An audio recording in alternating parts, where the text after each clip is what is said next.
Sí, ya. Buenos días a todas y a todos. Muchísimas gracias por acompañarnos. Antes de iniciar con la conferencia, voy a leer el protocolo para la actuación ante emergencias. En caso de emergencia, mantener la calma, no grite, no corra, ubique la puerta de salida más cercana, ya sea la puerta A o B. Diríjase de forma ordenada a las puertas de salida. Evite mover las sillas de su lugar y mobiliario existente en la sala para no obstaculizar los pasillos que lo llevarán hacia la puerta de emergencias. Una vez cruzadas las puertas, diríjase por el pasillo hacia la derecha, donde encontrará la puerta de salida para su evacuación. Y una vez evacuada la sala, no ingrese hasta que las autoridades competentes se lo indiquen. En nombre de la Escuela de Sociología y la actividad académica puntual, condiciones de vida de las personas mayores en Costa Rica, les damos la más cordial bienvenida a la conferencia Envejecemos igual, desigualdades y culturas frente a la vejez en un mundo globalizado. Para iniciar, contamos con la participación del máster Luis Diego Soto Kiwit, director de la Escuela de Sociología, quien brindará el mensaje de bienvenida.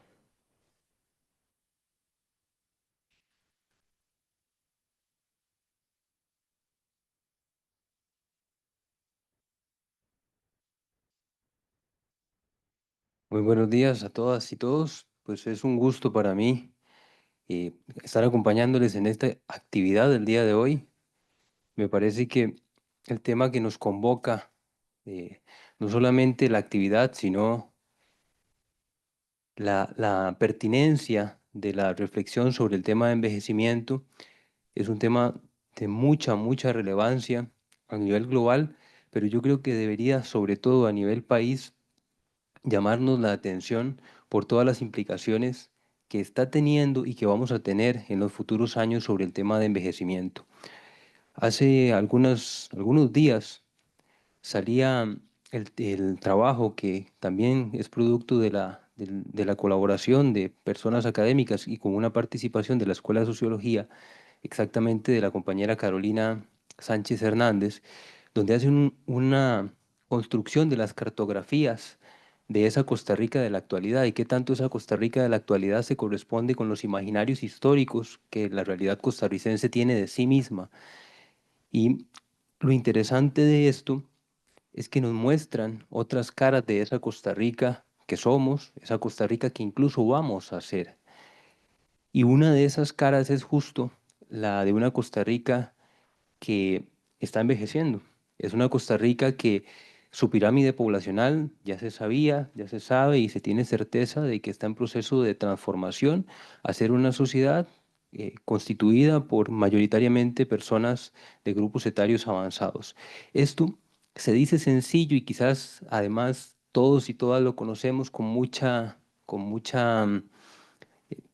claridad, pero tiene unas implicaciones tan significativas en lo que puede llegar a ser el país que habitamos el día de hoy, no solamente en un país que tiene la posibilidad de recrudecer sus múltiples desigualdades, a ser un país que también tiene posibilidades de incidir y planificar eso que ya sabemos que va a ser nuestra realidad demográfica en los siguientes años.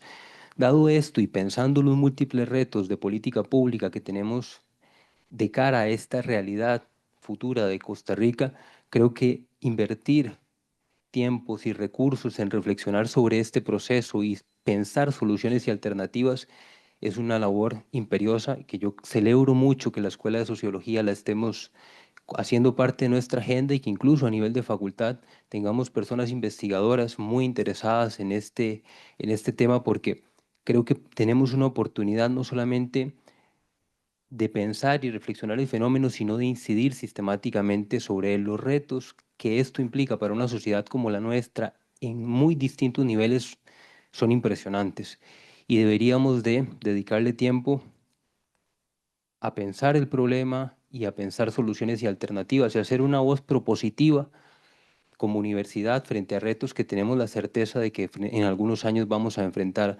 No sé, ya interpelando un poco a la parte más objetiva, quienes están en esa etapa de la vida donde tienen a sus padres o a personas allegadas en edades avanzadas. Transforman la dinámica familiar de manera sistemática. Y es ahí donde yo creo que la institucionalidad pública debe tener un rol central en acompañarnos y darnos herramientas para poder darle calidad de vida y condiciones adecuadas a esas personas. Yo creo que la conferencia que nos va a ofrecer el doctor Bruno el día de hoy, nos va a poner a pensar y nos va a poner en perspectiva cómo entendemos culturalmente este problema, o más bien este problema en tanto no hagamos nada del envejecimiento, porque es un proceso total y completamente natural de la vida para el cual deberíamos de prepararnos como sociedad y a nivel personal. De verdad, Rebeca, doctor Bruno, muchísimas gracias por darnos este espacio de ponernos a pensar y gracias a todos y todas ustedes que nos acompañan el día de hoy y que se interesan por este tipo de reflexiones a las que yo creo que ustedes que están acá y que en algún momento tienen que empezar temas de investigación, yo creo que ahí hay un ámbito bien interesante y bien pertinente de investigación. Las conexiones de este problema son múltiples, así que, bueno, ya doy paso a la parte interesante, ¿no? A esta otra parte de la conferencia y a las reflexiones. Les invito a que interactuemos, aprovechemos mucho que tenemos al doctor Bruno acompañándonos, interpelémosle, planteémosle preguntas sobre esto que nos va a exponer. Hagamos de esto un poco, una actividad un poco más dinámica, no dejemos que al cierre se nos vaya con un silencio profundo. Yo sé que a lo mejor nos va a poner a pensar, pero dialoguemos, aprovechemos el espacio y disfrutemos este momento de pensar este tema. Muchísimas gracias.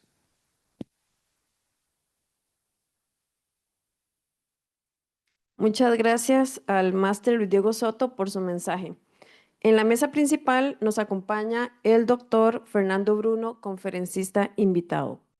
El doctor Bruno es sociólogo y filósofo con una destacada trayectoria académica e investigativa.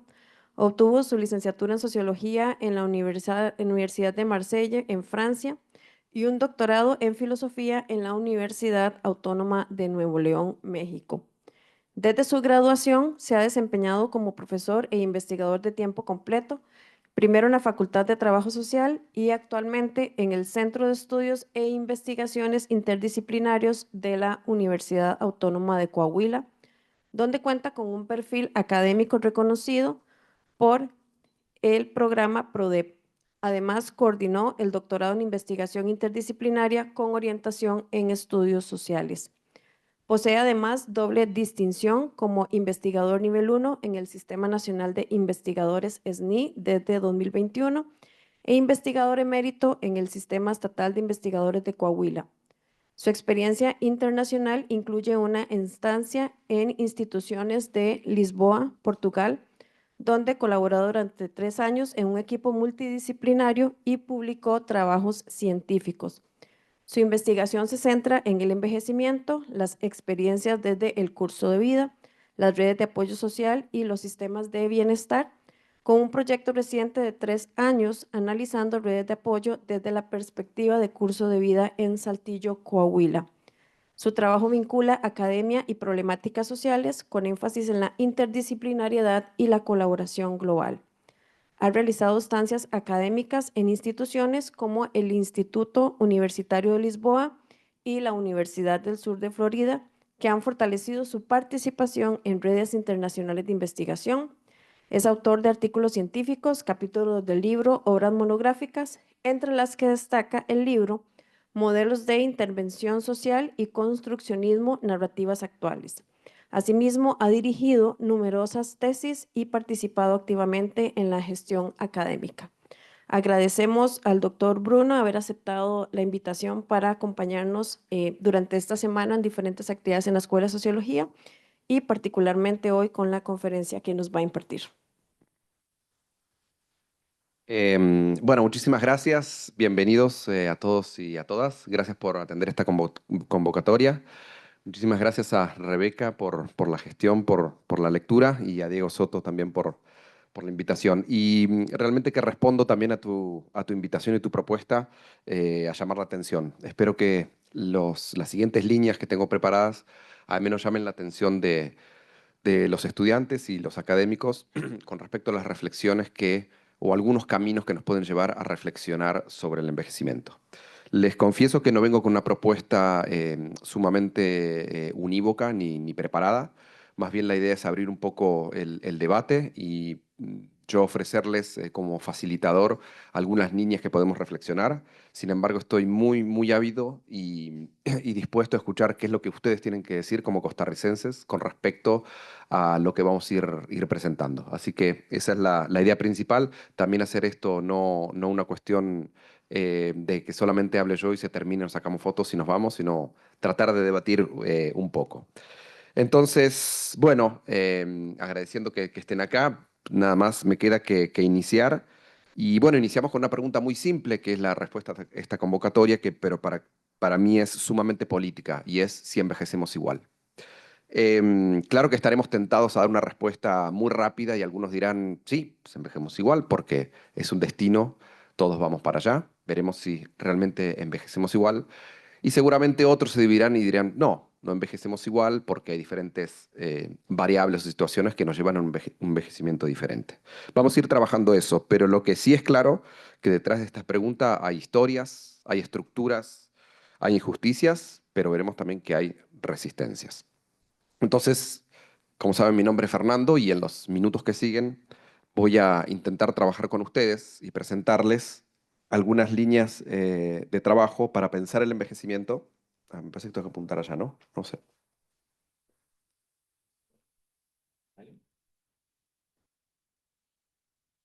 Ahí está.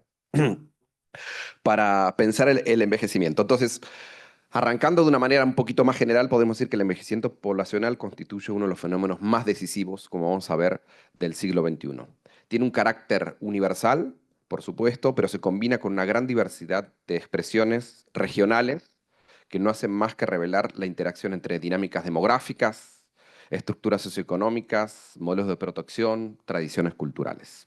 Hablar de envejecimiento en términos globales implica, por un lado, reconocer tendencias compartidas, que las tenemos porque allá vamos, un aumento sostenido de la esperanza de vida, descenso de natalidad, incremento de la proporción de personas mayores en la estructura general de la población, que lo podemos ver en las pirámides. Pero también cómo las trayectorias históricas, diferenciales, condicionan esas formas concretas, cotidianas, de vivir y representar la vejez.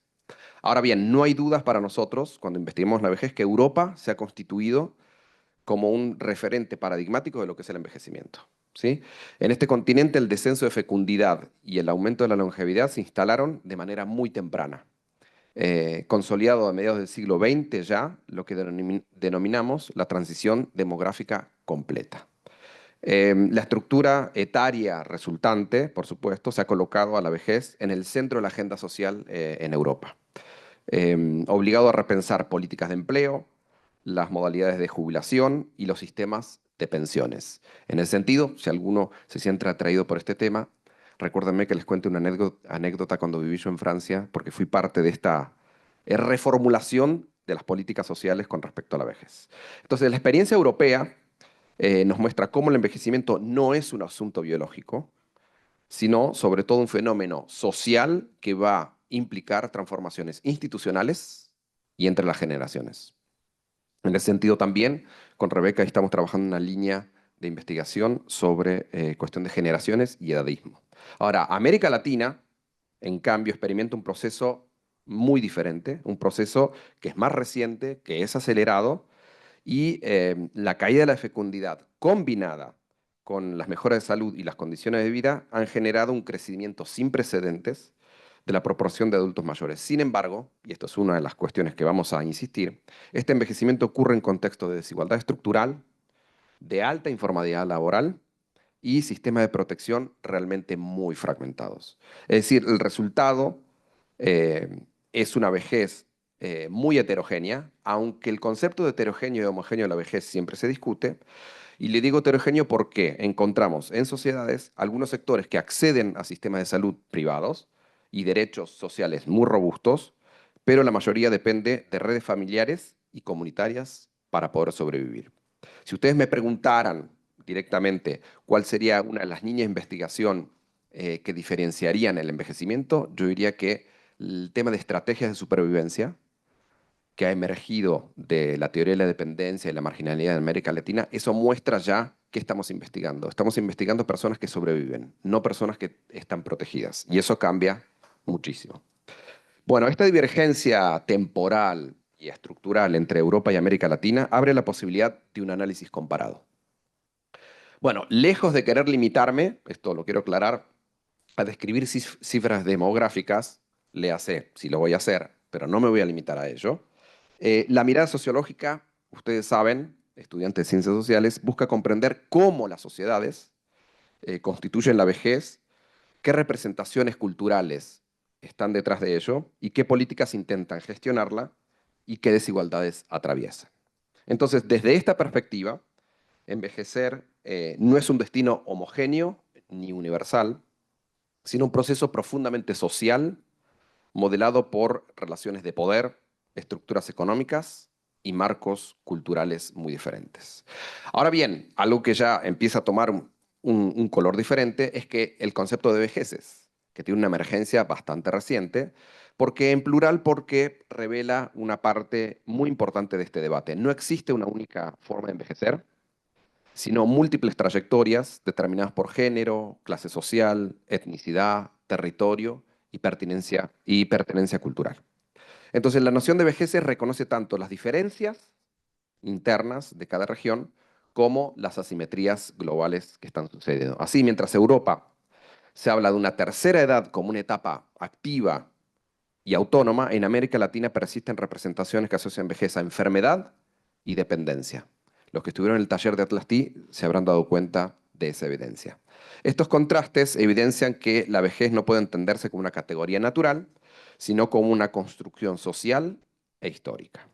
Bueno, al mismo tiempo, el envejecimiento plantea interrogantes comunes a escala global y que es, y hoy se plantea, la sostenibilidad de los sistemas de pensiones, la feminización del envejecimiento y la creciente demanda de cuidados y el impacto de la migración y el papel de la tecnología en la atención de las personas mayores. Esos son los desafíos que estamos compartiendo, aunque con manifestaciones diferentes, por supuesto, según el contexto. Ahora, la globalización le agrega, y por eso es el título de esta ponencia, le agrega nuevas tensiones a eso que ya se encontraba allí. Circulación de modelos de políticas públicas que son globales, las transferencias de discursos como el envejecimiento activo, que voy a tratar de abordar, la mercantilización de los cuidados y la transnacionalización de las familias. Aunque no son temas que he abordado de manera exhaustiva, me parece que estos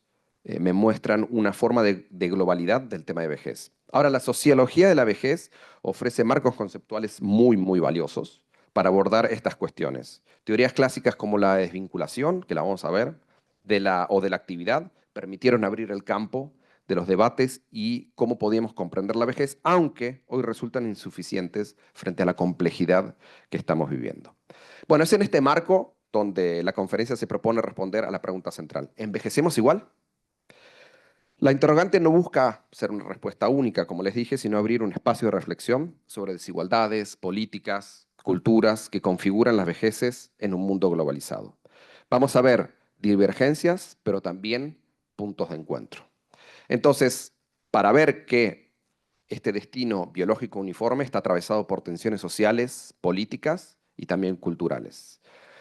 La introducción, por lo tanto, que les acabo de compartir, tiene un doble propósito. Por un lado, contextualizar el fenómeno del envejecimiento como un proceso global que desafía a todas las sociedades.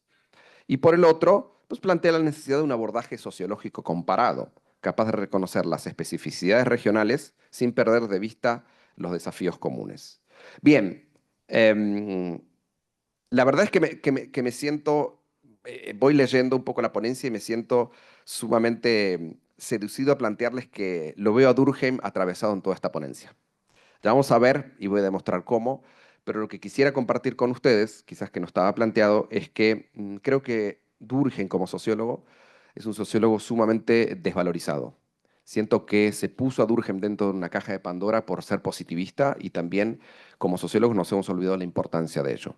Yo les voy a decir una cosa para provocar un poco a los estudiantes, los colegas por ahí ya lo sabrán, pero les adelanto que Durkheim estuvo adelantado 50 años 50 años, nada más, nada menos, a los sociólogos que vinieron después. Entre ellos puedo citar a Paul Lazarsfeld, que se situó, yo no me acuerdo si fue en la Universidad de Princeton o Columbia, alguna de las dos, no me acuerdo, y empezó la medición en ciencias sociales. De hecho, tiene un escrito, Paul Lazarsfeld, que se llama De los conceptos a los índices empíricos. Los sociólogos que quieran saber cómo se mide, pues ahí van a encontrar pistas de cómo hacemos para medir en ciencias sociales. Bueno, Durkheim estuvo 50 años, lo planteó 50 años antes. Durkheim está sumamente seducido por la matematización de la sociología, y busca el proceso de cómo hacer, cómo medir en sociología.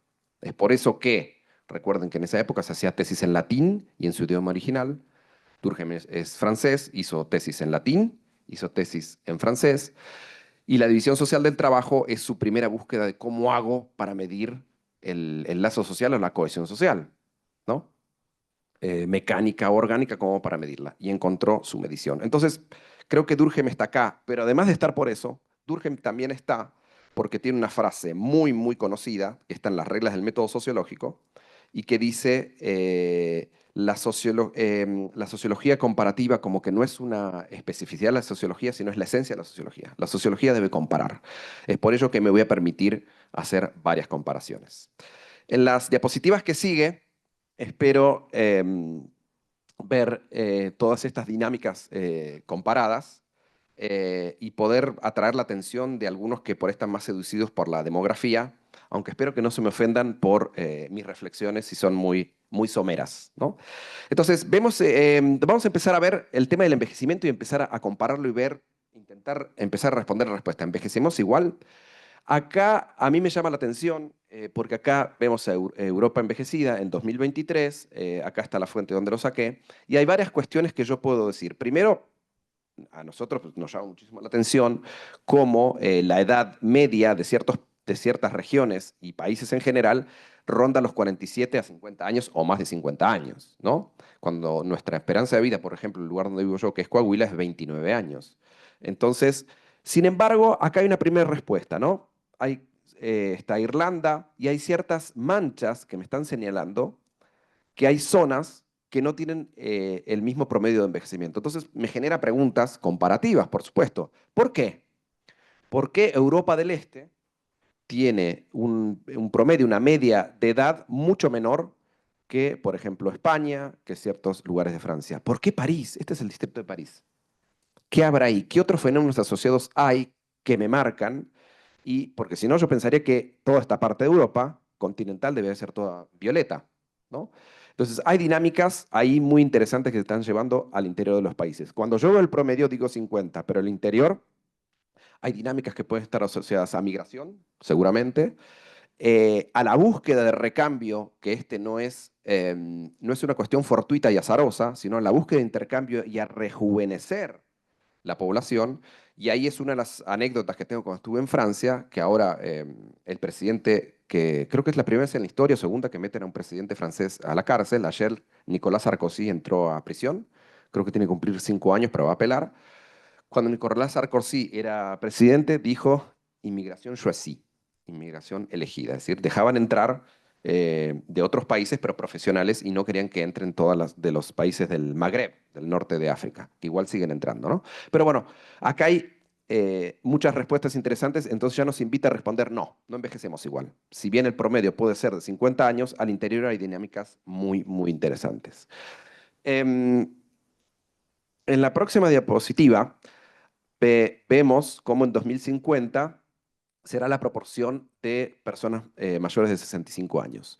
Entonces, lo mismo, ya hay cosas que sabíamos. Miren, España, el porcentaje, 36%, casi 40% Corea, de su población va a tener más de 65 años.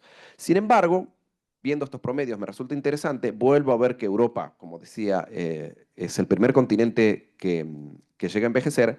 Acá me llama la atención, ¿sí? Y acá también, el sur. ¿Qué está pasando con el continente africano, con Oceanía y con parte de América Latina? Entonces, ¿los países más jóvenes quedarán del lado sur? ¿Qué implica políticamente? ¿Y qué podríamos hacer con respecto a esto? ¿Se podría hacer algo?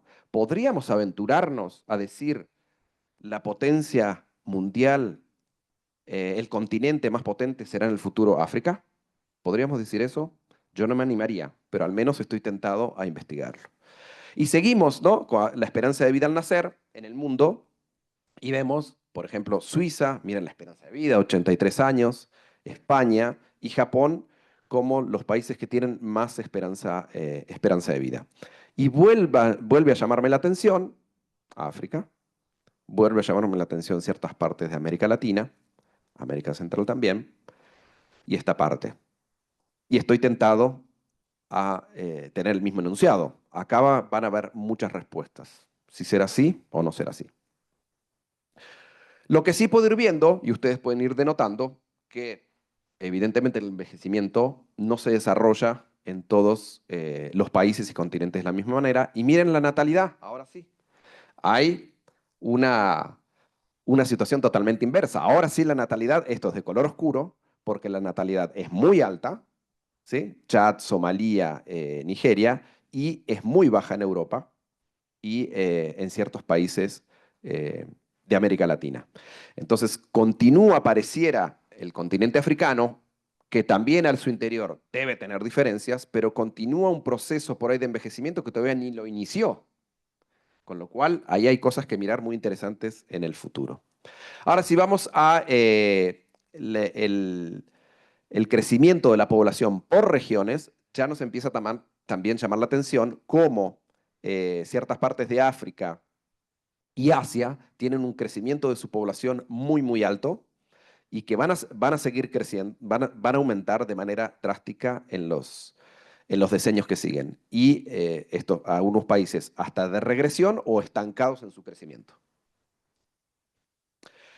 Ya yendo por el cierre, es la tasa de fertilidad en los países con mayor población y también esto me empieza a llamar la atención, el número de hijos, cómo va a ir descendiendo, pero en estos momentos están muy altos. En 1930, 40 y 50 en México, esta tasa era de 5. ¿Sí? Hoy se ubica en 2,2% aproximadamente. Entonces, acá hay países que van a empezar a cambiar la dinámica con respecto al envejecimiento en el mundo. No nos tenemos que atrever a sacar conclusiones muy, muy apresuradas, porque nos podríamos equivocar, pero lo que sí estamos dispuestos a decir es que el mundo envejece, pero no al mismo ritmo y no en las mismas condiciones. Yo estaría muy tentado en compartir con ustedes que vámonos todos a vivir a África porque es la potencia que sigue, pero si yo empiezo a investigar las estructuras políticas, sociales, económicas, oportunidades, educación, etcétera, de África, creo que las dinámicas nos van a sorprender mucho, porque crecer con una desigualdad, racismo, países que tuvieron que atravesar el colonialismo o imperialismo, tiene dinámicas sumamente complejas. Bien, entonces, estos 6 mapas que estuvimos mostrando nos cuentan una historia, pero que no todos envejecemos ni al mismo ritmo ni con las mismas condiciones, como estaba diciendo. Y me voy dando cuenta que estos mapas también me ayudan a ver cómo envejecer se convierte en un espejo de desigualdades. Es una frase por ahí muy trillada, pero también es interesante este tema de que la vejez será, según algunos autores, entre los cuales podemos citar Bauman, que envejecer es un espejo como hemos tratado nosotros a las personas y las trayectorias que hemos tenido. Es un espejo muy importante y que a veces es bastante complicado o duro de observar. Bien, como sociólogo, pues no tuve otra idea tan interesante como empezar a compartir con ustedes ciertas teorías que nos ayudan a interpretar el envejecimiento. Estos marcos teóricos de estudios sociológicos de la vejez son muy, muy importantes y vamos a ver que se van a trasladar, van a ir moviéndose desde visiones un poco más deficitarias hacia visiones más emancipadoras en la actualidad, entre enfoques muy por ahí biologizantes a enfoques más de construcción social, entre universalismo normativo, pero miradas orientadas hacia la diversidad cultural, es decir, han pasado por muchas interpretaciones y posturas, mostrando por ahí ciertas desigualdades estructurales. Bueno, no es casualidad, obviamente, que la vejez es una experiencia socialmente construida y atravesada por clase, género, etnia, lugar y momento histórico.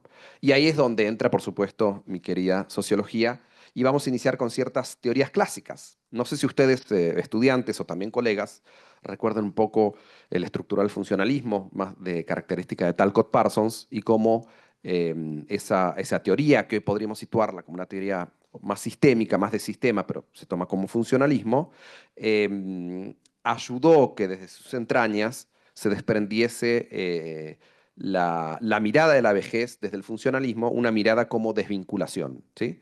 De hecho, todo sujeto social, que en ese momento quizás no, la agencia no se veía tanto, pero todo sujeto social que no se puede incorporar al sistema se ve como desvinculado o desviado, ¿no? Y el trabajo, por eso aparece y se profesionaliza el trabajo social. El trabajo social era el intermediario entre las políticas sociales y las personas que no pueden incorporarse al sistema, con lo cual depositaba en el sujeto la responsabilidad de no poder incorporarse al sistema. Quizás me dé tiempo de despacharme de una manera crítica bastante feroz con todos estos conceptos que en sociología y en otras ciencias se nos están presentando y los estamos utilizando, como envejecimiento activo o exitoso, soy muy crítico. Con el concepto de resiliencia, soy muy crítico aunque lo usemos, y con conceptos como liderazgo, etcétera, que desde mi punto de vista, no hacen más que depositar la responsabilidad en el sujeto de su propio éxito, desvinculando de toda la estructura social.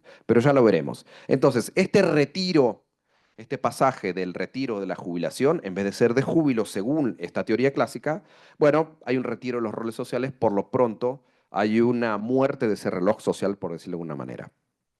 Frente a esta perspectiva, también hay otra que es muy interesante.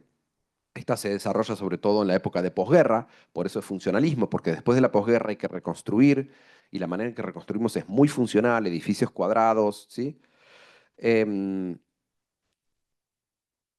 Les da la idea a las personas mayores que ya hay que prepararse para la muerte. Frente a esta también hay otra teoría, que es la teoría de la actividad, que también propuso una mirada de bienestar de las personas que se llevaba adelante, se mantenía a partir de roles, redes y compromisos sociales que tenían. Claro, envejecer bien significaba entonces permanecer activo, lo que introdujo la idea de que el envejecimiento exitoso era algo ideal, pero también normativo.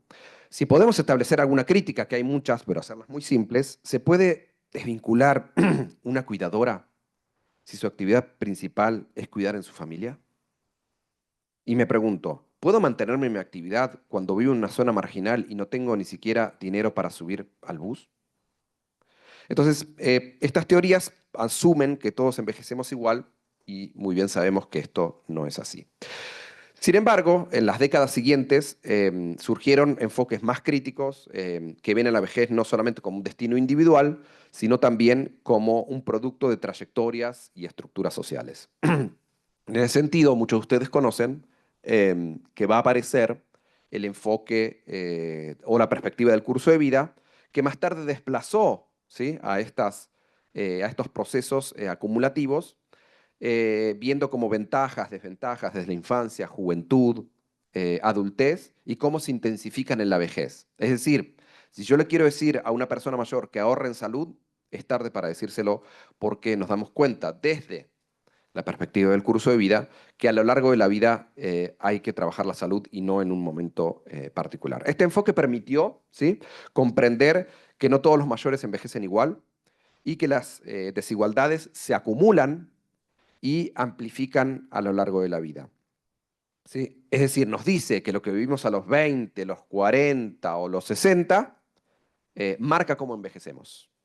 Em, por ejemplo, digo, Costa Rica, Centroamérica o Argentina, hay generaciones que vivieron conflictos sociales, por ejemplo, Guatemala, El Salvador, sobrevivieron a crisis económicas, ni se hable, Argentina 2001 o la década de los 80 en general en América Latina, es una época de hiperinflación y cambio del patrón de acumulación, y trabajar en informal y sin cotizar no es lo mismo esa trayectoria. Es decir, este curso de vida nos ayuda a entender cómo fenómenos estructurales se combinan con decisiones personales y agencia y marcan la trayectoria de una persona.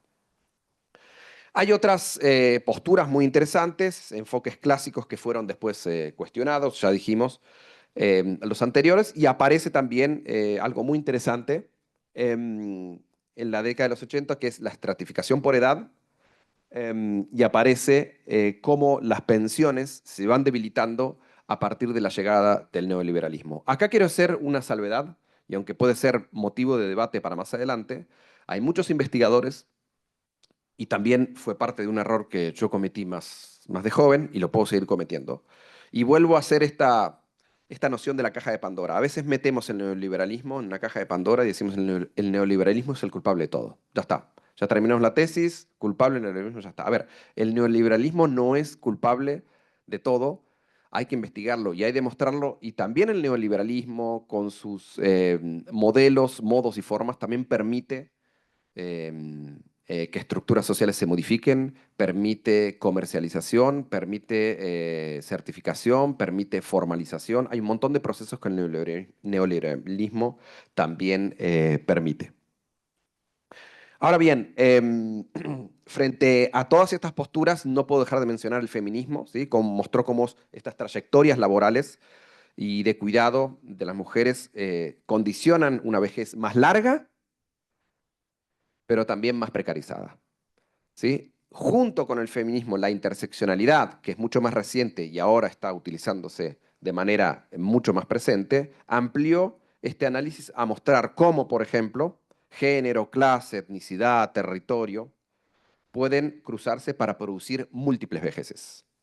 Las perspectivas justamente decolonialistas criticaron este eurocentrismo gerontológico, denunciando la imposición de modelos, por ejemplo, de envejecimiento activo, como decía hace rato, en contextos donde redes familiares o comunitarias siguen siendo centrales y siguen sirviendo. Así se abre la idea que hay una vejez plural, vejeces, como experiencias situadas, históricas y culturalmente diferentes.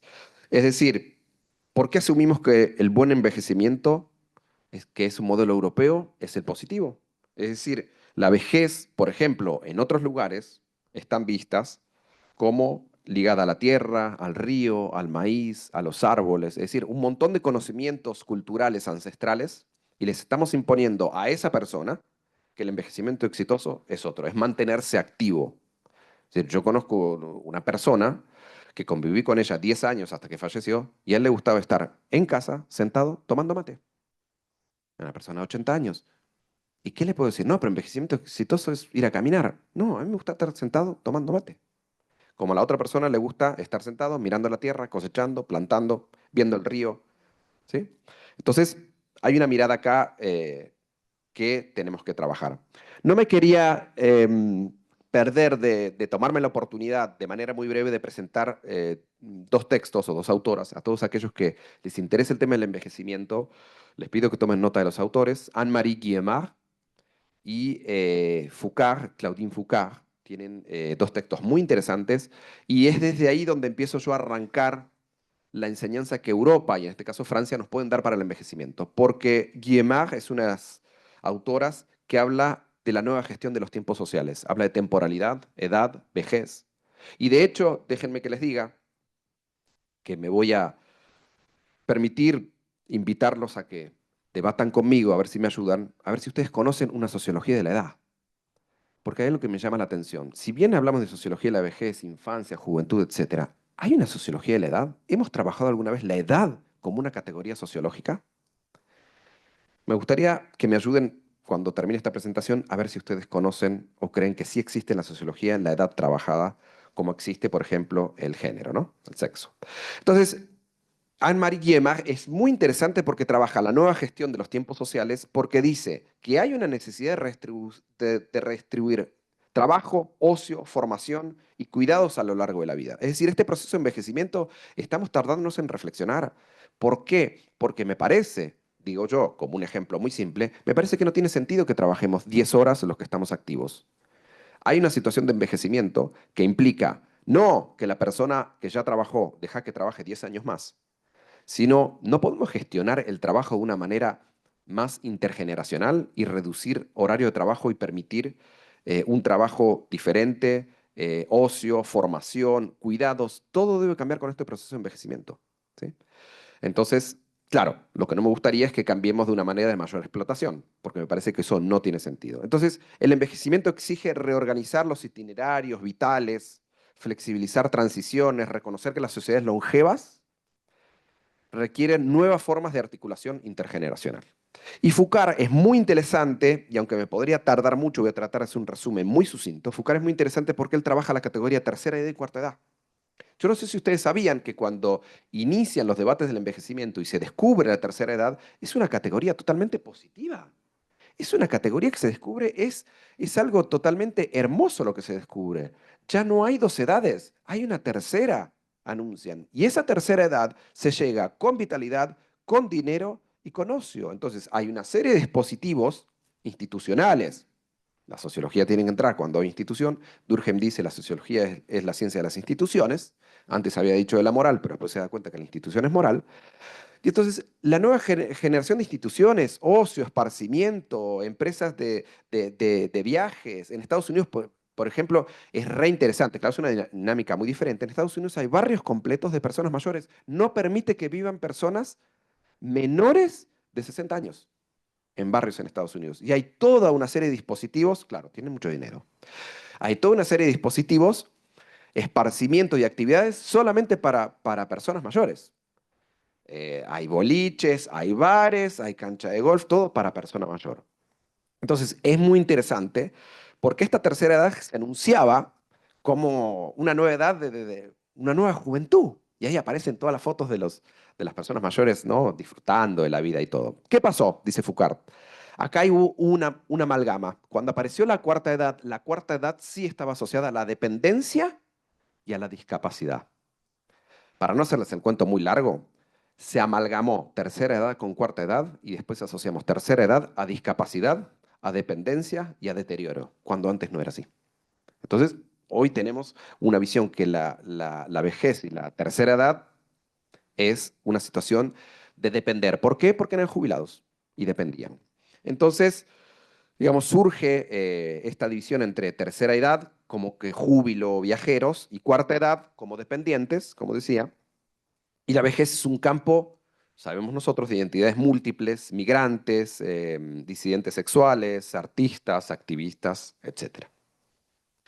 Por último, hay otro autor, no las voy a enumerar todas, muy interesante. Quienes les interesa el tema del envejecimiento, les pido que lo lean, que es 10 visiones sobre la vejez de Martín García del año 2000, porque justamente va a ladearse de ver todas estas visiones de la vejez y va a empezar desde las visiones más deterioradas, como la vejez como deterioro, como ruptura, o la vejez como carga, y se va a ir hacia las visiones emergentes que abordan otras dimensiones como continuidad, como producto cultural, oportunidad, etc. Es decir, este esquema de este autor muestra cómo la gerontología ha transitado desde paradigmas muy deficitarios hacia paradigmas, visiones más complejas, aunque algunos estigmas y desigualdades persisten. Bien, finalmente estos marcos teóricos de la vejez me parece que podría cerrar de una manera de poder plantear algunas cosas que quedan fuera de esta teoría, pero que son muy interesantes. Y acá, perdón que hable de este gran sociólogo y de Pierre Bourdieu. Sobre todo Pierre Bourdieu podría hablar con el tema de biologización de lo social. Hay una frase muy interesante que parece contradictoria y muy poco entendible, como son los sociólogos franceses, por supuesto. Cuando vos lees un sociólogo francés, dice, son tres aspectos. El primero es este, el segundo, el tercero ya no lo encontraste. Así es leer en francés. Pero esta contradicción, biologización de lo social y socialización de lo biológico. ¿Por qué? La vejez tiene una mirada biológica, porque quienes iniciaron a abordar el envejecimiento fue la geriatría y la gerontología, y tiene una visión muy deficitaria. ¿Qué pasó? Esta visión biológica se trasladó a lo social. Y no pudimos impedir, sociólogos o actores sociales, de que esta visión y nos vean de manera biológica. Pero el segundo proceso fue que lo biológico se socializó y ya se incorporó. Entonces, tenemos una visión biologizada de los seres humanos y ya la tenemos incorporada. Y ahí hay un problema. ¿Por qué? Porque ahí se crea el estigma. Estas categorías biológicas se crea el estigma. Recuerdo, y lo voy a decir de manera muy breve, cuando Pierre Bourdieu escribe Dominación masculina, y yo lo trataba con los estudiantes de trabajo social o de sociología, muy jovencitos, y le decía, bueno, ninguna mujer en su sano juicio elegiría a un hombre que tenga menor estatura que él. Todas las mujeres así, ¿cómo que no? Ninguna mujer elegiría por sentido común a un hombre que sea menor que él. Estoy hablando de patrones, de tendencias y de probabilidades. No estoy hablando del caso de alguno de ustedes, ¿sí? ¿Por qué? Porque estamos asociando altura a seguridad. El cuerpo de un hombre es alto, me da seguridad, me protege. Y un hombre chaparro, ¿y cómo me sentiría disminuido?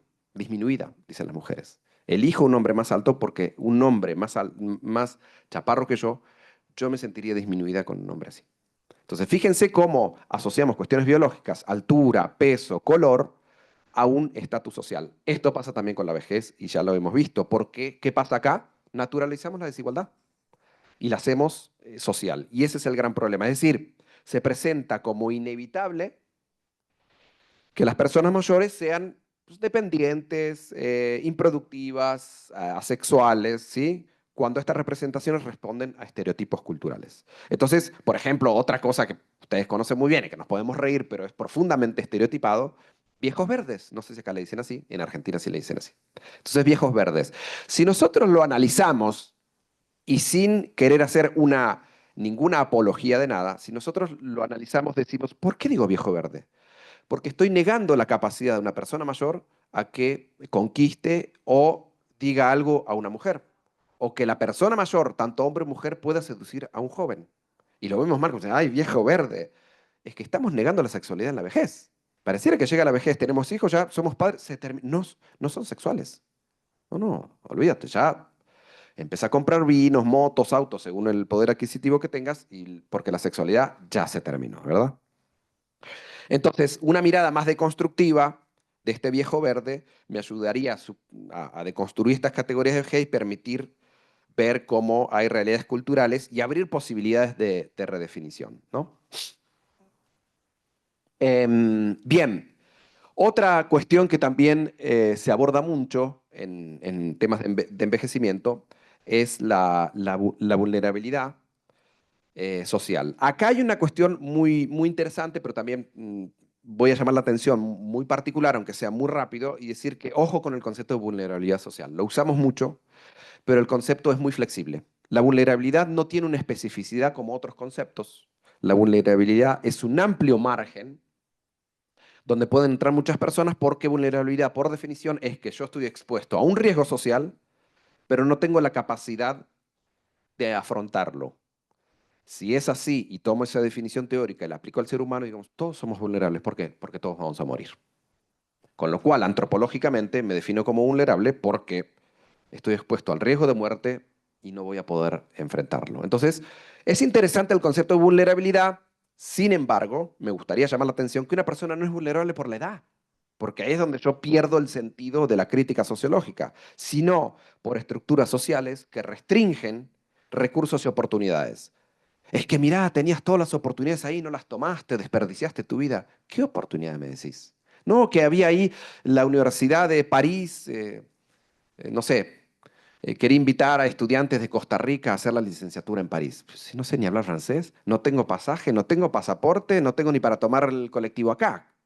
Entonces, cuando hablamos de estructuras de oportunidades, cuidado, porque se esconde una situación de vulnerabilidad. Es decir, la vulnerabilidad es, por tanto, una construcción social, pero vinculada a desigualdades de género, de clase y de etnicidad. Es decir, esto está firmemente articulado a partir de la teoría de las desventajas acumuladas. Y acá vuelvo a llamar la atención, ya vamos a ir cerrando, vamos a llamar la atención sobre un tema. Todas aquellas personas que se sientan seducidas, atraídas por el concepto o el enfoque de desventajas acumuladas a lo largo de la vida, que hay un texto muy interesante que dice cómo se mete la desigualdad bajo la piel, de Ferraro y Sheep, de 2009, tengan mucho cuidado en no sobredimensionar la idea de que la vida está completamente acumulada de desventajas y no ver las oportunidades y ventajas. Porque para ver ventajas y desventajas tengo que ver las ventajas. Entonces, en las trayectorias de vida de una persona, si yo me concentro en lo negativo, voy a ver solamente, uy, pobres, excluidos. Ojo, hay también ventajas y oportunidades en estas cosas. Vamos a cerrar con la parte teórica. Perdón que me despache mucho, no es que me guste, ni mucho menos. Digo, claro que sí.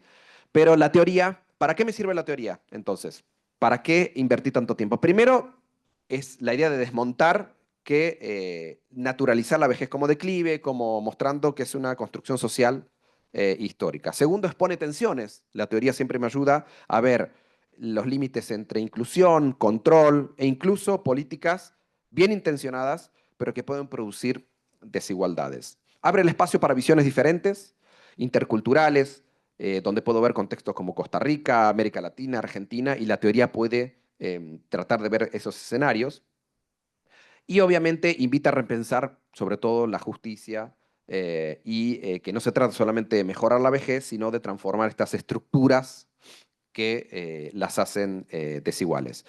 Yo creo que todas estas nuevas concepciones de vejeces, la vejez como hibridación o emancipación, como decía el autor, yo creo que hoy necesitamos ir un poco más allá, no solo buscar una vejez exitosa, sino una vejez justa, diversa, digna, digamos, para todas las personas y en todos los contextos. Por ejemplo, reconocer desde el sur global también la importancia de las abuelas, que son un pilar y a veces no las vemos en el sistema de cuidados. A veces nos preguntamos cómo hijas trabajan con hijos, también las abuelas están ahí y ese tema se aborda muy poco. Pero las desigualdades no solamente son nacionales, como hemos visto, son globales. Entonces, yo creo que hay muchas visiones y muchos trabajos. En Costa Rica también he leído algunas cosas y movimientos que tratan de cambiar esta vejez vista como sabiduría, no como declive, y que los ancianos como guardianes de la lengua, de la medicina, ancestrales, la memoria colectiva. Bueno, sin embargo, la globalización, la migración y las políticas neoliberales están erosionando también estos roles y tenemos que llamar la atención. Vamos a ir sobre el nudo central, y aunque no es de los más densos, sí es de los más importantes, y es, bueno, las desigualdades en el proceso de envejecimiento. Ahí tenemos cómo la interseccionalidad, que ahora se aborda mucho, nos ayuda a ver cómo este enfoque, estas desigualdades múltiples, como por ejemplo género, territorio, se entrecruzan de forma simultánea, pero no son aditivas. Eso es algo muy interesante.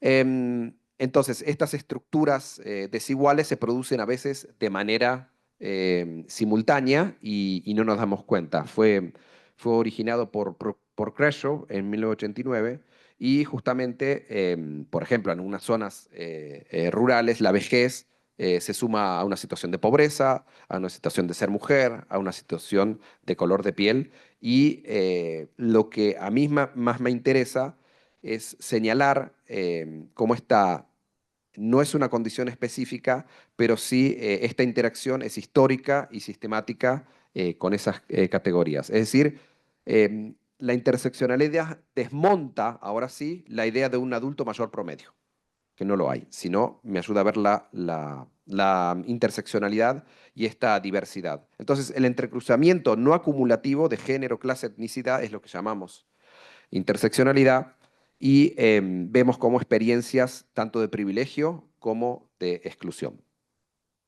Em, Otra cuestión que me parece interesante, bueno, definir primero la desigualdad social, porque hay algo al interior que a mí me llama muchísimo la atención y que es preciso trabajar, y es que la desigualdad social tiene mucho, mucho que ver con sistemas de jerarquías, porque es distribución desigual de recursos, oportunidades, derechos y reconocimientos. Entonces, estas jerarquías y estas exclusiones, estos estatus, tienen mucho que ver con que hay una distribución desigual en el acceso. ¿De qué? Bueno, acceso, por ejemplo, a pensiones, acceso a salud, acceso a cuidado, acceso a vivienda, acceso a representaciones culturales, al cine, al esparcimiento, y entonces que están profundamente condicionados. Entonces, esta distribución injusta de recursos y derechos son estructurados por poder, historia y clase. Y hay algo que para mí es fundamental, porque si no, esta ponencia no tendría sentido, y que la vejez no es solamente una suma de desventajas, sino que la vejez es una configuración de espacios de exclusión. Si yo tomara la vejez solamente como la falta de acceso y de desventajas, estaría escondiendo que en realidad en la vejez hay un sistema estructurado y configuraciones específicas que generan exclusión, ¿sí? Es un proceso de exclusión la vejez. Cuando, ya vamos a ir sobre el final, cuando trabajamos después el tema del género, también es muy importante reconocer la feminización del envejecimiento. Las mujeres a lo largo del mundo viven entre 5 y 7 años más que los hombres. Esto es algo fundamental porque el género incide tanto en las trayectorias laborales como también en las de cuidado. Es decir, por ejemplo, en Europa Occidental, aunque existen sistemas de seguridad social, más consolidadas, las mujeres enfrentan brechas salariales, interrupciones por maternidad, jubilaciones con pensiones más bajas. Pero en América Latina le tenemos que sumar la alta informalidad laboral, le tenemos que sumar que hace muchas mujeres nunca hayan cotizado y dependan de pensiones y asistencias o de apoyo familiar, ¿sí? La informalidad, por ejemplo, en México, gira en torno al 60% de la población ocupada. Entonces ahí tenés también un estrangulamiento del sistema de pensiones. Además, las mujeres mayores cargan con esta doble discriminación, ¿no? Por edad y además por género. Bien, clase social y territorio son otras de las variables que en sociología y en ciencias sociales conocemos como variables explicativas y que en la vejez no hacen más que afirmar esta característica. Y la clase social obviamente reduce en los sistemas de bienestar, cuando hay sistemas muy potentes de bienestar, como en ciertas partes de Europa, estas desigualdades se reducen, pero no se eliminan, ¿sí? Acá voy a hacer una salvedad. Pero las personas con mayor nivel educativo y ocupación profesionales gozan, obviamente, de mayor salud, mayor longevidad y más acceso a servicios de cuidado y calidad. Había un debate durante muchos años con respecto a los sistemas de bienestar social. Y hay muchos que están tentados, como digo yo, a decir que la educación fue un dispositivo que permitió igualdad. Y yo me preguntaría, ¿sí? Porque después de debatir sobre estos sistemas de protección social, se descubrió que más que establecer igualdad, establecían oportunidades, pero no podían eliminar los sistemas de desigualdad. Es decir, los que tienen más recursos van a seguir teniendo más oportunidades y mayores recursos, y los que tenían menos, si bien con la educación y con sistemas de protección social podían estar mejor, la desigualdad nunca se movió. Está ese debate. Ahora, en América Latina la clase social está íntimamente ligada a la informalidad laboral. Los trabajadores informales, campesinos, empleados precarios llegan a la vejez sin pensiones contributivas. Y esto, evidentemente, es un proceso de vulneración estructural. Es decir, hay una acumulación patrimonial que es muy diferenciada. Y nuevamente acá, como sociólogo, podría apelar a Bourdieu con su escrito Les Héritiers, que es Los herederos y la cultura, cuando él muestra cómo estos sistemas desarrolla más que nada el concepto de capital cultural y cómo este capital cultural se transmite. Yo les voy a contar una anécdota muy rápida, no me quiero extender, ya voy. Ah, nunca puse el cronómetro, bueno. Me falta una hora todavía. Bien, les voy a contar una anécdota muy rápida para que, bueno, cortar un poquito la formalidad. De muy chiquito en mi casa yo no estoy acostumbrado a tomar ni refrescos, ni Coca-Cola, ni pasteles, ni tortas, ni nada. Mi papá era médico. Bueno, ya lo maté, pobrecito.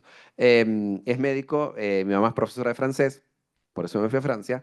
Y digo, no teníamos grandes carencias, pero tampoco sobraba.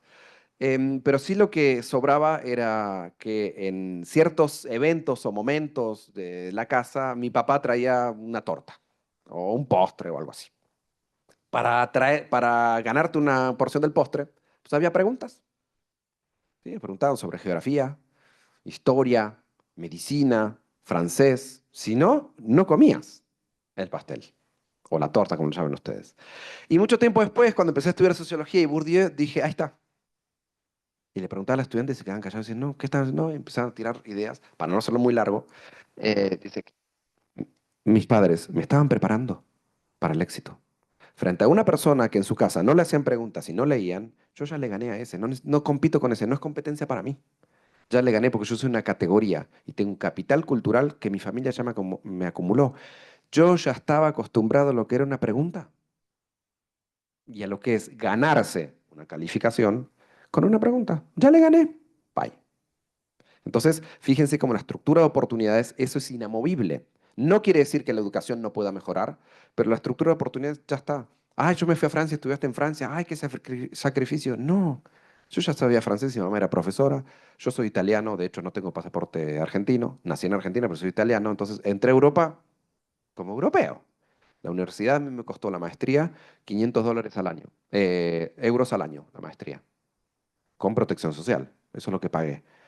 Frente a una persona que va de Costa Rica sin pasaporte, ya le gané porque al costarricense le van a pedir que tenga un monto de 1.200 euros en su banco y que lo demuestre que lo puede tener todos los meses para poder quedarse en Francia a estudiar. Entonces, ahí está la estructura de oportunidades. Algunas, esto ya recién lo acabo de decir, y sobre todo ver que la edad no borra esas desigualdades, sino que las amplifica. Em, Como vamos acumulando a lo largo de la vida estas desigualdades y llegando a la vejez, pues ya son bastante irreversibles. Por eso es que muchas personas nos interesamos al estudio biográfico, ¿no? Para ver de manera retrospectiva y longitudinal cómo estas estructuras de oportunidades funcionan y permean. Unas gráficas ya para ir sobre el final, que me ayudan un poquito a ver ya cuestiones específicas, como por ejemplo el mercado de trabajo. Entonces, esta gráfica nos va a mostrar algo muy interesante, que también está acá, lo menciono acá. Los puntos blancos son las personas que trabajan a partir de 65 a 69 años. Fíjense cómo hay ciertos países acá, Japón, Nueva Zelanda, Islandia, que además de tener un proceso de envejecimiento avanzado, siguen activos. Acá hay una cuestión cultural y falta de mano de obra. Entonces, por eso se explica ahí. Sin embargo, si yo me traslado acá, veo otros casos, Corea, que tiene un caso parecido, pero si me voy para acá, México. Fíjense, los porcentajes sí difieren, pero son altos, pero son contrastantes. Acá está la desigualdad. En México, ¿por qué trabajan? Porque no tienen otra posibilidad, no porque quieren. Están empujando carritos en supermercados, digamos, buscando la moneda y la beneficencia de la gente. Por eso permanecen activos. ¿Sí? Hay un debate muy interesante a todos los que les interese sociología del trabajo, porque también trabajan a los 65 porque a los 30 años una gran cantidad de mexicanos se sale del mercado de trabajo formal. Y había un debate, todavía sigue estando, después yo ya me perdí, me fui para otras aguas profundas y oscuras, y perdí la línea esta de sociología del trabajo, pero esa pregunta nunca más la seguí. Pero es una pregunta que está constante. ¿Por qué una persona que trabaja de manera formal se va al mercado de trabajo informal? Porque después la va a pagar caro. Pero en el momento, ¿por qué hacían esa decisión? Bueno, en esa época se planteaba que ganaban más y tenían mayor flexibilidad que en el mercado formal, que le daba un salario sumamente bajo y ganaban más, ¿no? Otra cuestión que resulta muy interesante también es los de 55 a 64, cómo siguen sumamente activos. Y por supuesto la acumulación acá con ciertos países, con ciertas características y políticas. Entonces, lo que sabemos es que el empleo cae sistemáticamente con la edad. Parecería una obviedad decirlo, pues sí, profe, está ahí, todo el mundo lo sabe. Sí, pero esto me plantea una cuestión. ¿No vamos a empezar a trabajar algún tipo de desinstitucionalización del trabajo? Estamos en un contexto de envejecimiento, cada vez vivimos más y vamos a dejar de trabajar a esa edad. Yo no quiero proponer trabajar hasta los 100 años, pero yo digo, necesitamos encontrar o reflexionar acerca del trabajo en la vejez, qué posibilidades y cómo podemos hacer, porque tampoco me parece justo que una persona de 65 años esté trabajando de manera informal empujando carritos en el supermercado, ¿sí? Después de haber trabajado toda su vida. Y los países del norte mantienen una integración laboral como más tardía, mientras que los del sur y América Latina muestran salida temprana y de precarización. Entonces, no depende nuevamente de una cuestión biológica, sino del modelo de bienestar y el mercado de trabajo. Si hay un modelo de bienestar muy fuerte y presente, evidentemente que me ayudará a una salida más rápida del mercado de trabajo. Y acá es un índice que se conformó con la adecuación, sostenibilidad e integridad de los sistemas de pensiones. Y acá vemos quiénes son los que trabajan más, los que se retiran y cómo esa seguridad se maneja. Y entonces los podemos agrupar y tenemos ciertos países con estados de bienestar muy, muy sólidos, que ya conocemos, Dinamarca, los países, famosos países nórdicos, y tenemos modelos mixtos, Chile, México, Brasil, y bueno, sistemas muy frágiles como Argentina. Entonces, evidentemente, la seguridad laboral en la vejez es el reflejo de la justicia laboral que hemos tenido a lo largo de la vida. Bien, ¿cómo andamos de tiempo? Bien, no muy bien. Ah, está bien, va. Buenísimo. Entonces, ya vamos con el último tópico antes del cierre, y no quisiera perderme la oportunidad de plantear políticas públicas comparadas, aunque no voy a hacer una comparación tan fuerte como la voy a hacer a la tarde, que el taller se trata justamente de comparar y derivar una entrevista sobre esos tópicos teóricos. América Latina tiene un modelo de, de protección muy, muy fragmentado, y que tiene un contraste muy fuerte con los modelos de estados de bienestar que se han construido en Europa. Esto lo digo porque quienes hayan hecho alguna materia de política social quizás le hayan dicho que desde América Latina tuvimos una doble lectura de la política social en Europa.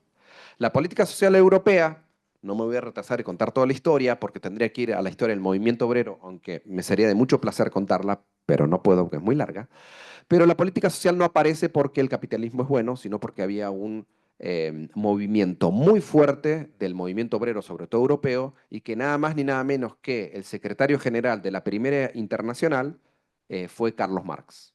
Entonces, Karl Marx fue uno de los que defendió, aunque es un mito, después hay otros, también las 3-8, 8 horas de trabajo, 8 horas de esparcimiento y descanso. Los modelos de bienestar aparecen bajo el canciller de hierro Otto von Bismarck por una serie de leyes 1893, 95 y 97 y se crea lo que conocemos como protección social y seguridad social. Estos modelos de bienestar, compararlos entre Europa y América Latina es súper interesante porque vamos a ver diferencias estructurales. El modelo europeo, aunque difiere, porque hay modelos, según Gosta Spin Anderson, hay modelos en Francia, Alemania, Italia que son más conservadores, algunos que son de socialdemócratas de toda la parte del norte de Europa, los modelos nórdicos, que son mucho más robustos, pero este modelo permitió que la vejez se consiga como una etapa de seguridad y derechos.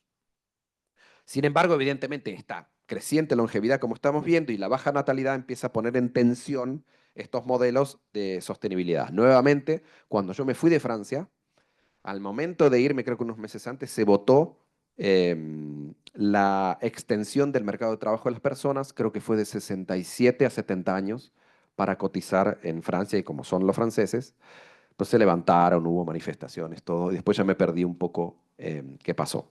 Pero esto nos responde a una pregunta muy, muy básica, o sea, ¿qué lugar le damos a la persona? Recuerden que los sistemas de bienestar tienen mucho que ver con la definición de ciudadanía. Es decir, ciudadanía, derechos, personas, tienen mucho que ver con la aparición de los estados de bienestar.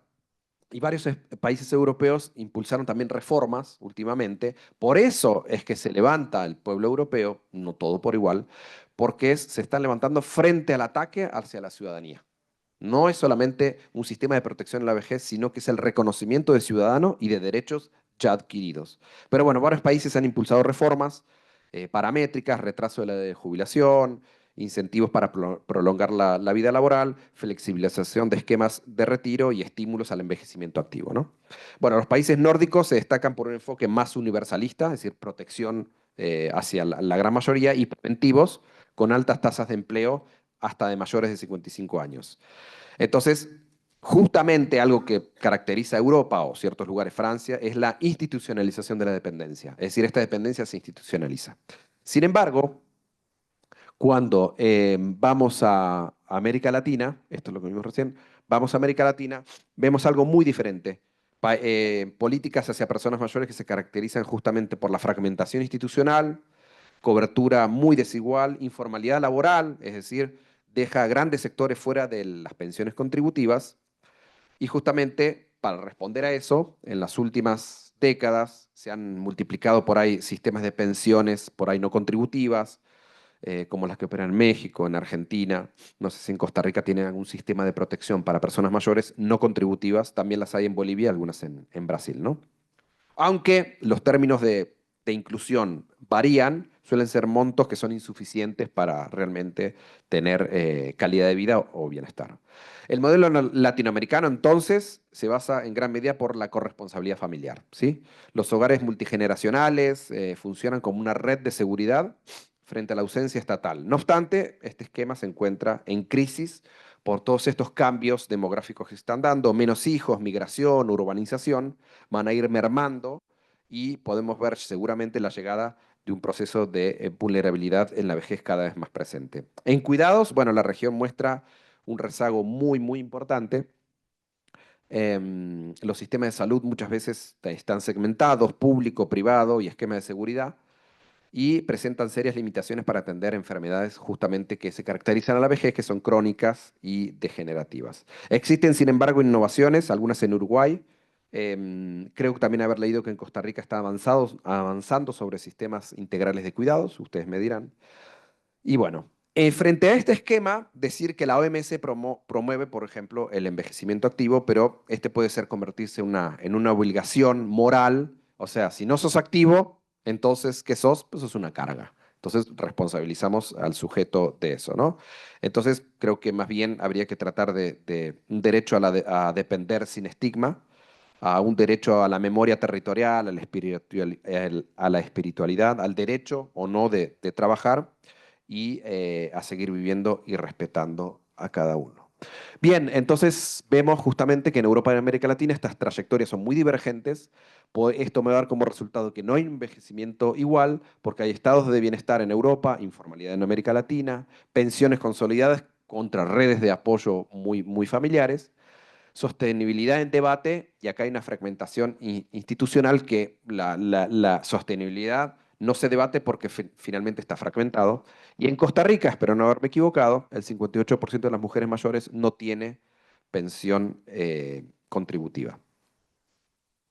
Bien, ya para ir acercándonos al cierre, me gustaría plantear con ustedes algunos últimos tópicos que llaman la atención. Esa fotografía que está ahí me ayuda a pensar en lo que voy a presentar, cómo estas culturas y representaciones y simbolismos de la vejez, cuando el envejecimiento no es un fenómeno biológico, ya nos estamos dando cuenta, hay una cuestión de políticas públicas, también es un campo de significados, de representaciones, donde las sociedades justamente expresan valores, jerarquías, estatus, contradicciones, ¿sí? Las imágenes culturales de la vejez funcionan como un dispositivo, pero también de inclusión e exclusión. Podemos trabajar el concepto de estigma, así como lo hizo Erving Goffman, al mismo tiempo que orientan prácticas sociales y expectativas individuales. Lo vimos en el taller, es decir, cómo una representación social me lleva a actuar sobre el objeto o sobre el sujeto, ¿no? Y esto puede producir exclusión social.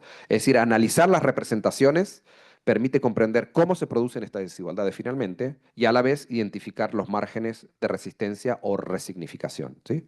Por ejemplo, una vez leí un libro muy interesante de sexualidad, y cuando mostraban fotos de personas mayores desnudas, con piercing, o personas desnudas posando en pasarelas o en desfiles, es impresionante porque ya a los ojos de cualquier persona que mire te provoca algo. Estamos muy poco acostumbrados y muy mal acostumbrados a hablar sobre el cuerpo de los otros y sobre el cuerpo envejecido sin darnos cuenta.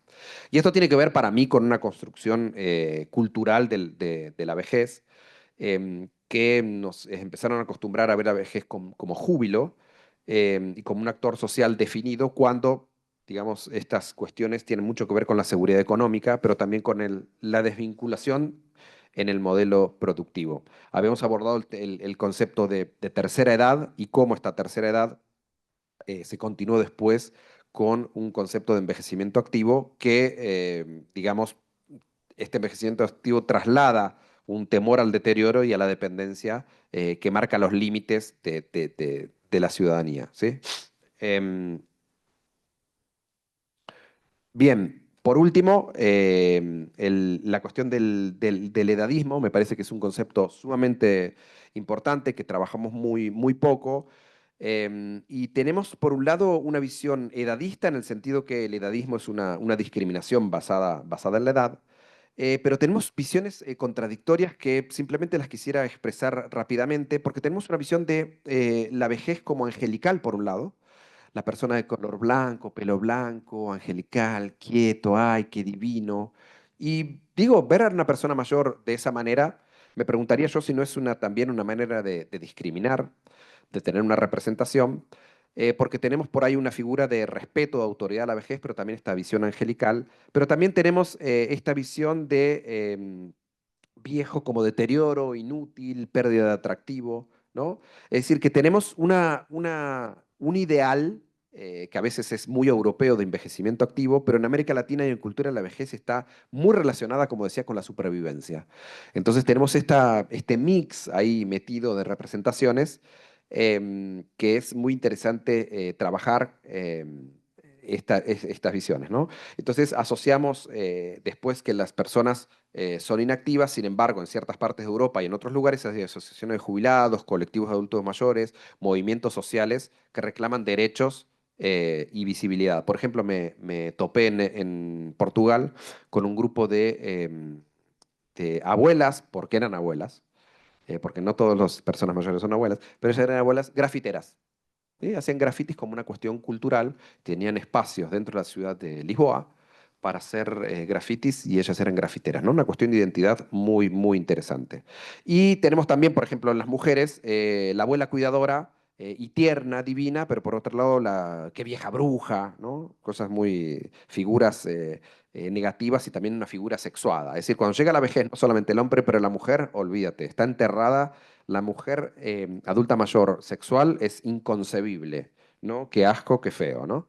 Entonces, está asociada justamente la mujer en América Latina a sacrificio, a cuidar, a cuidado familiar y invisibilizamos tanto deseos como su autonomía, ¿no? El cuerpo femenino envejecido está contrastado o estigmatizado frente a la juventud o a la mujer, a la belleza, como un capital simbólico, ¿no? Maduro es incluso perdí prestigio, ¿sí? Hay una cuestión de antiedad. Y yo me pregunto acá, quienes quieren aventurarse a responderme, los invito, ¿habrá alguna relación con la explosión inusitada de la cirugía estética y el envejecimiento y esta cuestión de pérdida de prestigio? Yo creería que sí, pero no lo he investigado. Bien, vamos a cerrar ya esta ponencia, ya hablé mucho. Y entonces hay algunos otros retos muy interesantes que hoy en día se están abordando. Brecha digital, que sobre todo explotó como concepto a partir de la pandemia y cómo muchas personas mayores quedaron aisladas y encima les dijeron no salgas a la calle, con lo tal lo hago sentir culpable que el COVID es una culpa de ella. Igual si llegaba al hospital la dejaban morir, con lo cual es algo también para debatir. Pero esta cuestión de brecha digital es re interesante y está aún muy, muy, muy de moda ahora, también con capacitaciones informales, etcétera. Pero también otro tema que está muy avanzado y hay muchos ejemplos en el mundo, no sé si hay Costa Rica, que se han diseñado espacios para que solamente vivan personas mayores al cuidado por ahí de alguna institución o de algún trabajador social o asistente social. Se está generando espacios para justamente trabajar en un contexto de envejecimiento, cómo van a vivir o cómo son los dispositivos o viviendas para que vivan las personas mayores exclusivamente. Eso también es una línea totalmente nueva. Bien, cerramos entonces con esta ponencia.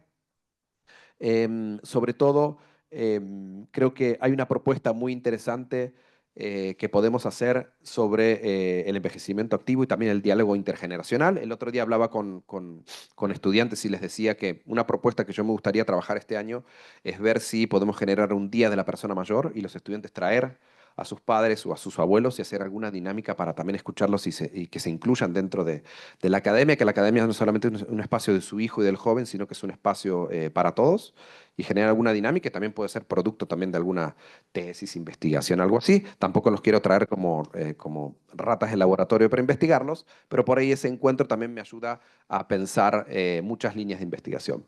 Entonces, me parece que hay un trabajo muy importante sobre una sociedad para todas las edades. Me parece que envejecer no es un destino biológico como lo hemos mostrado, es un derecho colectivo. Me parece que no se trata de mejorar la vejez, sino de transformar justamente esas estructuras estructuradas y estructurantes, diría Bourdieu, que permiten o que permean y que invisibilizan la desigualdad. hay una cuestión de justicia intergeneracional, pero también intercultural. Entonces, acá la pregunta final es qué lugar le otorgamos a la vejez en este pacto social que generamos y sobre todo este desafío contemporáneo para trabajar el sistema de oportunidades, replantear los fundamentos de la vida social. Vimos cómo la sociología hay aspectos muy clásicos, pero también muy críticos que nos ayudan a entender cómo envejecer y me parece que desde mi punto de vista, finalizando, la respuesta me queda muy clara, no, no envejecemos igual, hay desigualdades tanto globales como desigualdades cotidianas en estructuras que se reproducen, se intensifican, y hay una necesidad de políticas públicas que se actualicen y se contextualicen, por supuesto, en este contexto. Entonces, mi invitación es a pensar la vejez no como un problema, sino como una experiencia diversa que exige justicia y reconocimiento. Muchas gracias.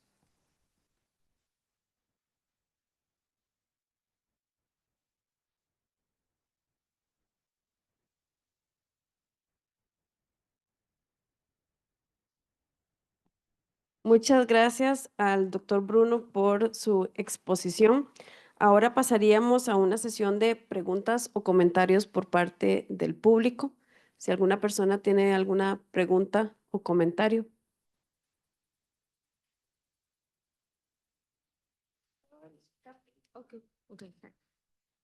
Bueno, primero muchas gracias por la exposición, estuvo sumamente interesante, también permitió descubrir este uso de las subjetividades que tienen las personas mayores, que tiene todas las personas en general.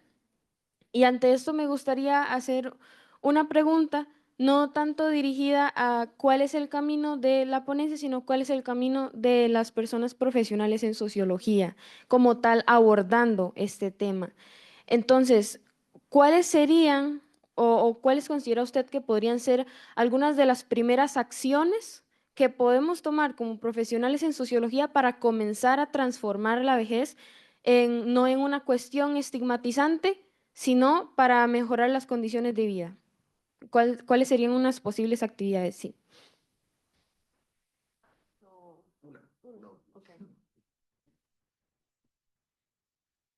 Bueno, muy bien. Muchísimas gracias por escuchar la ponencia y también la pregunta.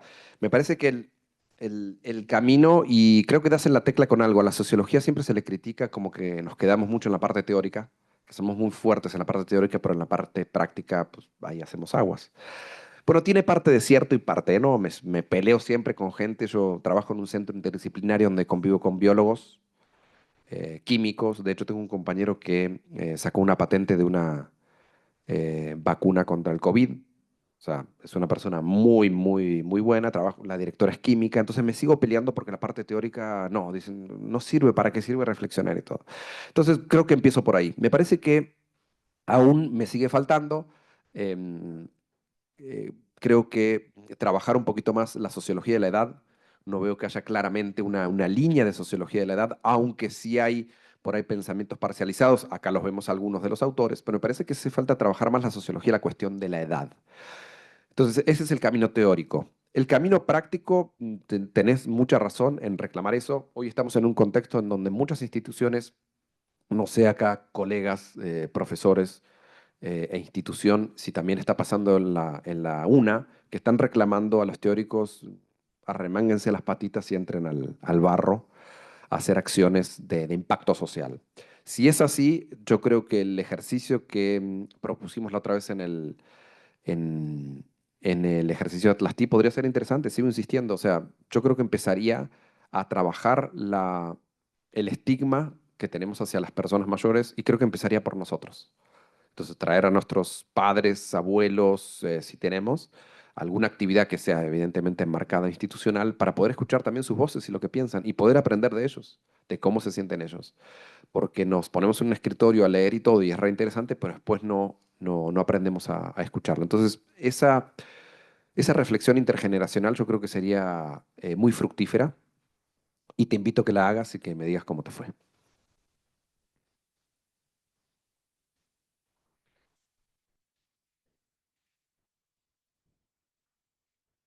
Bueno, buenos días, muchas gracias por el espacio, fue muy enriquecedor realmente, creo que se ha aprendido muchísimo y fue muy abundante de aprendizajes. Realmente yo tenía dos consultas, me pareció muy interesante que usted enfatizó este aspecto global, casi mostrando una especie de geopolítica de la vejez, ¿verdad? Esta globalidad que marca este fenómeno.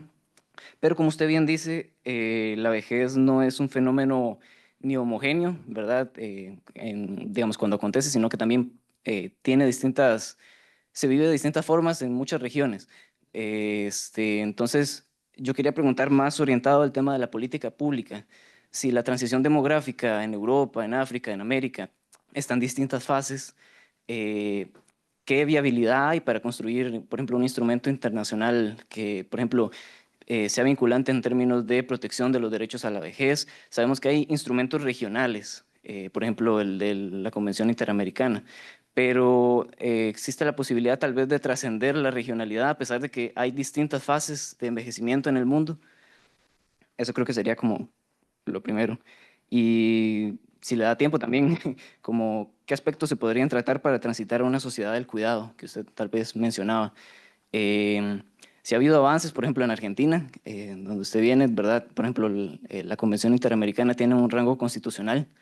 Hay avances, pero, por ejemplo, no es por agarrar de chivo expiatorio al neoliberalismo, pero, por ejemplo, el tema de Javier, sí, pero sí, ¿verdad?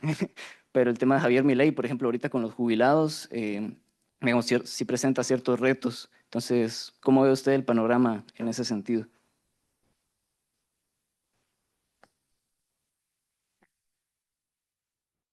Muy bien, muchísimas gracias por las preguntas. Me pone frente a un reto.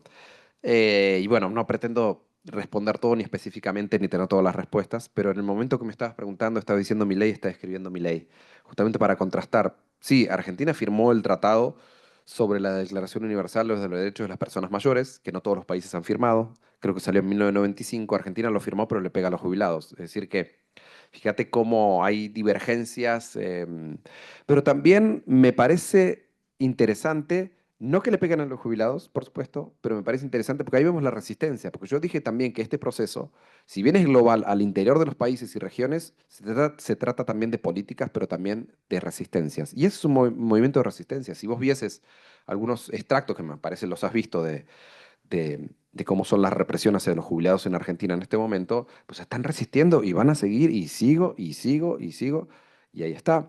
También en Estados Unidos con un caso muy, muy diferente, con otro tema, que es el tema inmigratorio y el ICE, yo estoy viendo también que hay soldados que normalmente eran muy conservadores en Estados Unidos que ahora están saliendo a la calle, les están pegando y están saliendo a la calle y saliendo a la calle. Entonces, también hay una situación muy apremiante con las personas mayores. No es la primera vez que se les pega o se les tiene arrumbados a los jubilados en Argentina. Tiene un sistema que pareciera, ahí vemos la globalidad, ¿no? En los colores, ¿no? Que Argentina, tiene un sistema de protección de los más avanzados europeos. Cuando miramos al interior, es totalmente discriminatorio, desigual, jerarquizado y fragmentado. Entonces, si bien en los papeles Argentina ha tenido un sistema de protección muy a la idea de Bismarck, muy francés, muy copiado del modelo francés, evidentemente cuando vos tenés un modelo, como llegaron a América Latina, un modelo copiado de Europa que se trataba de la población formal, y vos tenés una alta informalidad, pues ese modelo ya sabes que ya no te sirvió. Más vale habría habido que pensar, y ahí entro al debate de políticas públicas, en sistemas universalistas. Cuando vos tenés 80% de pobreza, no podés pensar en un sistema focalizado, porque tenés la gran mayoría de la población en situación de pobreza o marginalidad, por decirlo de alguna manera. Pero evidentemente que no se trata de una cuestión de presupuesto, porque tuve un profesor de políticas sociales muy bueno en Argentina que nos hizo el ejercicio de montos. Me dijo, mira, universalizar la política cuesta prácticamente lo mismo que todo este sistema jerarquizado, parcializado y de estatus. Entonces, ahí hay una decisión que más bien me parece que es la definición de ciudadanía y que tiene que ver con mucho con el derecho.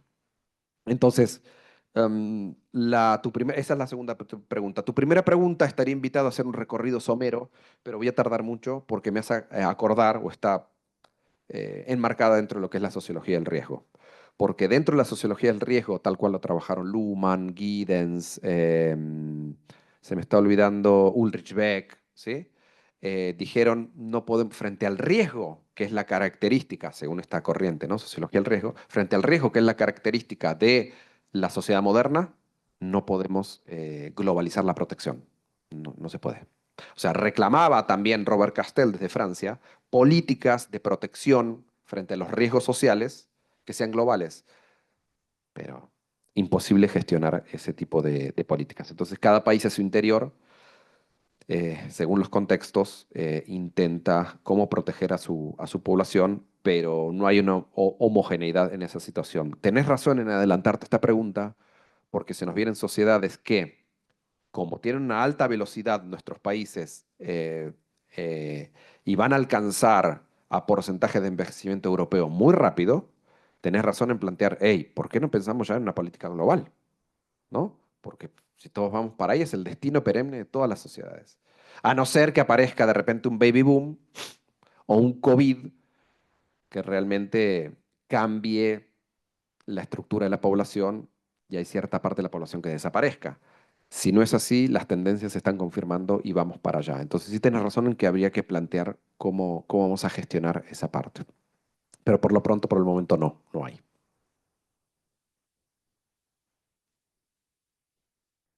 ¿Alguna otra pregunta o comentario? ¿No? Bueno, agradecerle muchísimo al doctor Bruno en realidad por esta conferencia que, como las personas estudiantes que participaron anteriormente lo señalaron, realmente fue todo un recorrido, ¿verdad? Sí, fundamental para nuestra formación, nuestro ejercicio profesional desde la sociología, dado que la mayoría de las personas que están acá pues, son de esta disciplina en sociología.